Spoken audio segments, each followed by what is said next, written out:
Hello folks, welcome back to our channel LTT. Let's Tech Talk. This is से श्रुति गुप्ता। जैसे कि हमारा financial year 23-24 close हो चुका है, तो अब बात आती है इनकम टैक्स रिटर्न फाइलिंग की कि कौन कौन सी ऐसे एसएससीज हैं और सिचुएशन है जहां पे एसएससी को इनकम टैक्स रिटर्न फाइल करना मैंडेटरी होगा। तो सबसे पहले जानते हैं एसएससी अगर हम बात करते हैं तो किन किन एसएससीज को इनकम टैक्स रिटर्न फाइल करनी होती है। Assessees includes individual, HUF, partnership firm, LLP, company, association of person, body of individual or any other kind of artificial judicial person। तो अब हम बात करते हैं कि ये जो हमने एसएससीज की बात की है, इसमें से अगर मैं इंडिविजुअल और HUF की बात करती हूँ तो कब इंडिविजुअल और HUF को अपनी इनकम टैक्स रिटर्न फाइल करना मैंडेटरी होगा। जो भी एसएससी इंडिविजुअल या HUF अगर उनकी ग्रॉस टोटल इनकम एक्सीड करती है मैक्सिमम एग्जम्पशन लिमिट से, तो उन एसएससीज को इनकम टैक्स रिटर्न फाइल करना मैंडेटरी होगा। अब हमने जो अभी एक लाइन पढ़ी है, एक्सीड करती है बेसिक एग्जम्पशन लिमिट से क्या, ग्रॉस टोटल इनकम। तो इसमें दो कैच है, एक तो बेसिक एग्जम्पशन लिमिट और ग्रॉस टोटल इनकम। अभी हम इन्हीं दोनों पॉइंट्स को डिस्कस करते हैं डिटेल में कि बेसिक एग्जम्पशन लिमिट क्या होती है और ग्रॉस टोटल इनकम क्या होती है, क्योंकि जो मेरे पास क्वेरीज आती हैं उसमें एक बहुत बड़ा मेजर पॉइंट होता है कि हमारी इनकम टैक्स फ्री है या हमारी इनकम पे कोई टैक्स नहीं लग रहा है तो हमें इनकम टैक्स रिटर्न फाइल करना मैंडेटरी नहीं है। तो पहले हम ये जानते हैं कि बेसिक एग्जम्पशन लिमिट क्या होती है। बेसिक एग्जम्पशन लिमिट होती है कि जिस लिमिट तक हमें कोई टैक्स नहीं लगता। अगर मैं न्यू टैक्स रिजीम या करंट ईयर के लिए डिफॉल्ट टैक्स रिजीम की बात करती हूँ तो उसमें है 3 लाख। 3 लाख तक हमारी किसी भी इनकम पे टैक्स नहीं लगता, मगर 7 लाख तक हमारे को रिलीफ या रिबेट मिल जाते हैं जिसके कारण वैसे भी हमें टैक्स नहीं लगता। मगर जो हमारी एग्जम्पशन लिमिट है वो है हमारी 3 लाख, ना कि 7 लाख। 7 लाख तक टैक्स नहीं लगेगा, टैक्सेबल नहीं है, बट वो बेसिक एग्जम्पशन लिमिट नहीं होगी कैलकुलेट। तो हमारे डिफॉल्ट टैक्स रिजीम के लिए है 3 लाख, और जो हमारी ओल्ड टैक्स रिजीम थी जिसमें हम अभी तक टैक्स पे करते आ रहे हैं उसमें जो हमारी बेसिक एग्जम्पशन लिमिट थी वो है 2.5 लाख। 2.5 लाख जिसमें कि 5 लाख तक हमारे को रिलीफ मिल जाता है तो हमारे को टैक्स नहीं लगता है, मगर जो हमारी बेसिक एग्जम्पशन लिमिट है वो है हमारी 2.5 लाख। आई थिंक हमारा ये पॉइंट क्लियर होगा कि हमारी बेसिक एग्जम्पशन लिमिट क्या है और कौन सी लिमिट है जहां पर हमारा टैक्स नहीं लगता है। हमारी जो डिफॉल्ट टैक्स रिजीम है that is new tax regime, उसमें 3 लाख और 2.5 लाख है हमारी ओल्ड टैक्स रिजीम में, जिसको हम कहेंगे हमारी बेसिक एग्जम्पशन लिमिट है। इसके ऊपर अगर किसी की भी ग्रॉस टोटल इनकम होती है तो हमारे को इनकम टैक्स रिटर्न फाइल करनी ही होगी। सपोज करते हैं किसी की टोटल टैक्सेबल इनकम हो जाती है 4 लाख और वो चूज करते हैं ओल्ड टैक्स रिजीम। अब 4 लाख जो है वो 2.5 लाख से भी ऊपर है मगर 5 लाख से नीचे है। वैसे तो कोई टैक्स नहीं लगेगा, बट क्योंकि वो एग्जम्पशन लिमिट को एक्सीड कर रही है तो एसएससी को लायबल है, वो इनकम टैक्स रिटर्न फाइल करेंगे ही। तो ये होती है हमारी basic exemption limit. Next point हम डिस्कस करते हैं ग्रॉस टोटल इनकम।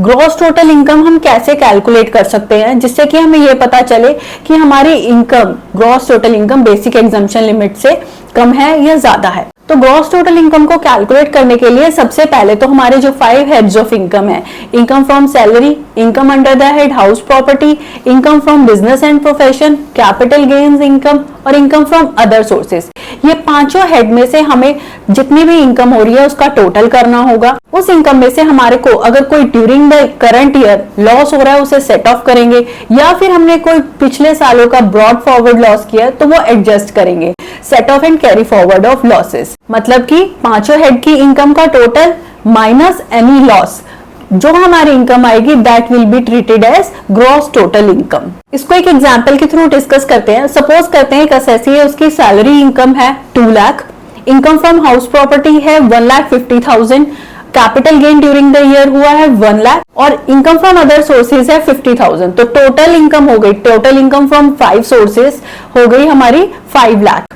अब क्या होता है, उसका कोई पिछला हाउस प्रॉपर्टी का लॉस था जो कि 1 लाख रुपीज था, तो करंट ईयर में 1,50,000 हमारा हाउस प्रॉपर्टी की इनकम है तो उसमें से एडजस्ट हो जाएगा। टोटल इनकम थी 5 लाख, 5 लाख माइनस 1 लाख, अब हो गया हमारा 4 लाख। 4 लाख जो हो गई हमारी ग्रॉस टोटल इनकम होगी। अब हमारे को अगर कोई एसएससी न्यू टैक्स रिजीम में है तो उसकी बेसिक एग्जम्पशन लिमिट थी 3 लाख। 3 लाख से एक्सीड कर रही है हमारी gross total income, that is 4 lakh, तो उस असेसी को इनकम टैक्स रिटर्न फाइल करना मैंडेटरी होगा। और सपोज करते हैं यही अगर assessee old tax regime choose करता है, तो उस केस में जो हमारी बेसिक एग्जम्पशन लिमिट है वो है 2.5 लाख, 2,50,000, और अभी जो ग्रॉस टोटल इनकम बन रही है वो बन रही है हमारी 4 लाख। तो अभी भी ओल्ड टैक्स रिजीम के अकॉर्डिंग भी 2.5 लाख से ज्यादा हो गई, तो उस असेसी को अपनी इनकम टैक्स रिटर्न फाइल करना मैंडेटरी होगा। यहाँ पे दोनों में एक कॉमन बात यह है कि चाहे असेसी अपनी ओल्ड टैक्स रिजीम चूज करे चाहे करंट टैक्स रिजीम चूज करे, दोनों में ही कोई भी टैक्स लायबिलिटी नहीं बनती है, even though the assessees gross total income is more than the basic exemption limit. तो इस तरह से असेसी को अपनी इनकम टैक्स रिटर्न फाइल करना मैंडेटरी होगा।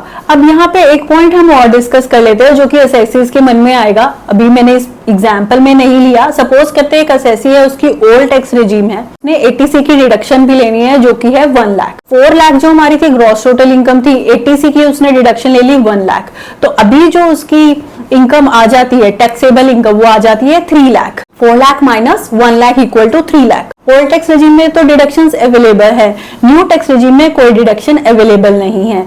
तो अभी इस केस में जो असेसी है, अगर तो वो न्यू टैक्स रेजिम चूज करते हैं तो उनकी ग्रॉस टोटल इनकम और टोटल टैक्सेबल इनकम वो 4 लाख ही रहती है, और अगर वो ओल्ड टैक्स रेजिम चूज करते हैं तो उनकी ग्रॉस टोटल इनकम तो 4 लाख होगी, मगर टैक्सेबल टोटल टैक्सेबल इनकम हो जाएगी 3 लाख। दोनों ही केस में बेसिक एग्जम्पशन लिमिट से एक्सीड ही कर रही है क्या, ग्रॉस टोटल इनकम। हमारे को डिडक्शन से पहले जो इनकम आती है कैलकुलेट होती है उसको लेना होता है, और वही हमारी ग्रॉस टोटल इनकम कहलाती है, ना कि डिडक्शंस के बाद। डिडक्शंस के बाद वाली इनकम टोटल टैक्सेबल इनकम कहलाती है।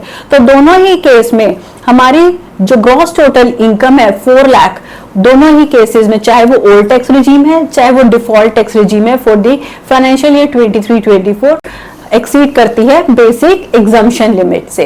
आई होप आपको क्लैरिटी आई होगी कि बेसिक एग्जम्पशन लिमिट क्या होती है और ग्रॉस टोटल इनकम क्या होती है। इन दोनों पॉइंट्स को माइंड में रखते हुए आप कैलकुलेट कर सकते हैं कि आपकी इनकम कितनी बन रही है, ग्रॉस टोटल इनकम कितनी बन रही है, और आपको इनकम टैक्स रिटर्न फाइल करना मैंडेटरी है या नहीं है। इसके अलावा भी हम कुछ पॉइंट्स से डिस्कस करते हैं जिसमें असेसी को अपनी इनकम टैक्स रिटर्न फाइल करना मैंडेटरी होगा, even though the assessee's gross total income does not exceed the maximum exemption limit. तो वो केसेस हैं, जैसे कि फर्स्ट केस हो गया, अगर असेसी का कोई फॉरेन ट्रैवल होता है जिसमें अमाउंट 2 लाख से ज्यादा होता है, चाहे वो अपने लिए हो या रिलेटिव के लिए हो या फ्रेंड्स के लिए हो, अगर असेसी ने ड्यूरिंग द ईयर 2 लाख से ज्यादा फॉरेन ट्रैवल पे खर्च किया है तो उस केस में भी असेसी को अपनी mandatorily income tax return file करनी होगी।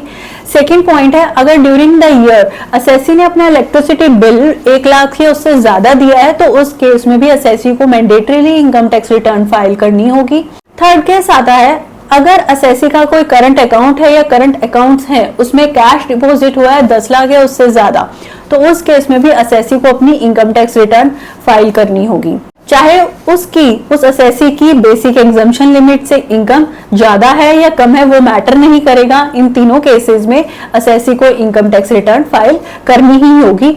और एक और पॉइंट है, एक असेसी है ऑर्डिनरी रेजिडेंट है मगर उस असेसी की कोई फॉरेन एसेट है या फॉरेन कंट्री में कोई बैंक अकाउंट है, तो उस केस में भी असेसी को मैंडेटरीली अपनी इनकम टैक्स रिटर्न फाइल करनी होगी। तो ये कुछ और पॉइंट्स थे जिसमें असेसी को अपनी income tax return mandatorily file करनी होगी। आई होप आपको क्लैरिटी आई होगी कि एक इंडिविजुअल और एचयूएफ है उसको कब अपनी इनकम टैक्स रिटर्न फाइल करनी होगी और कब बेसिक एग्जम्पशन लिमिट होती है, कैसे हम अपनी ग्रॉस टोटल इनकम कैलकुलेट कर सकते हैं। फिर भी कोई कंफ्यूजन है या कोई क्लैरिटी चाहिए, please do let me know. Thank you for listening, do subscribe to my channel, stay safe, stay healthy, bye bye.